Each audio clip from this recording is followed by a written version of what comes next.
ഉമ്മാ ഉമ്മാ എന്താ ഇവന എന്ത് കയ്യില് പെട്ടിയില് അതിലുണ്ട് മോളെ. പെട്ടിയാ ഒട്ടിക്കറപ്പല്ലേ ഞങ്ങൾക്കുള്ളത് പറഞ്ഞൊരു പൊതി. ഈ പൊതി നിങ്ങൾക്കുള്ളല്ല, ഇത് എന്റെ ഉമ്മകളാ.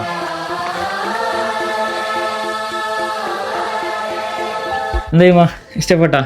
ഇഷ്ടപ്പെട്ടു. പണ്ടതിന്റെ ഉപ്പത് പെയ്യുമ്പോഴേക്കും ഇങ്ങനത്തെ ഒരു പൊതി എനിക്ക് കൊണ്ടുവരലുണ്ടായിരുന്നു.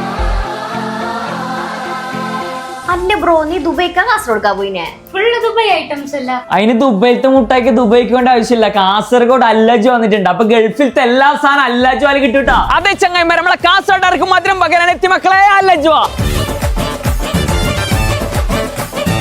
ഇനി ഗൾഫിൽ നിന്ന് വരുമ്പോ സാധനം കൊണ്ടുവരാൻ ബേജാറാക്കേണ്ട ആവശ്യമില്ല. ഗൾഫിലത്തെ എല്ലാ സാധനം ഉണ്ടാവേ. നല്ല ഇമ്പോർട്ടഡ് ചോക്ലേറ്റ്സ് വേണം, അതുണ്ട്. നട്ട്സ് ആൻഡ് ഡേറ്റ്സ് വേണം, അതുണ്ട്. ഡ്രൈ ഫ്രൂട്ട്സ് വേണം, അതുണ്ട്. സ്പൈസസ് വേണം, അതുണ്ട്. ഇനി മങ്ങത്തിന് എൻഗേജ്മെന്റിന് വേണ്ടി ലാമ്പസ് വേണമെങ്കിൽ അതും ഉണ്ടാവേ. അതും നല്ല പ്രീമിയം ക്വാളിറ്റിയിൽ. ഇനി പുള്ളിക്ക് കളിക്കുന്ന വേണമെങ്കിലും അതും ഉണ്ടാവേ. അത് മാത്രമല്ല, എല്ലാവിധ ഇമ്പോർട്ടഡ് ഡ്രിങ്ക്സ് കൂടെ ഉണ്ട് കേട്ടോ. അതുപോലെ നല്ല വെച്ചാൽ മാത്രം കിട്ടുന്ന സ്പെഷ്യൽ സാധനം കേട്ടോ, ചക്ക ചിപ്സ്. സൗണ്ട് കേട്ടില്ല, ഓൾ ഫ്രീ ആണ് കേട്ടോ. പിന്നെ ഇവിടെയുള്ള എല്ലാ ഐറ്റംസ് ഇമ്പോർട്ടഡ് സാധനം കേട്ടോ. അപ്പോൾ ഷോപ്പ് യൂസ് ചെയ്യാൻ മറക്കണ്ട. ഷോപ്പിന്റെ ലൊക്കേഷൻ വരുന്നുള്ള കാസർഗോഡ് കറന്തക്കാട് ബിന്ദു ജ്വല്ലറിന്റെ നേരെ ഇപ്പുറത്ത് അല്ലജോ ഡേറ്റ്സ് ആൻഡ് നട്ട്സ്.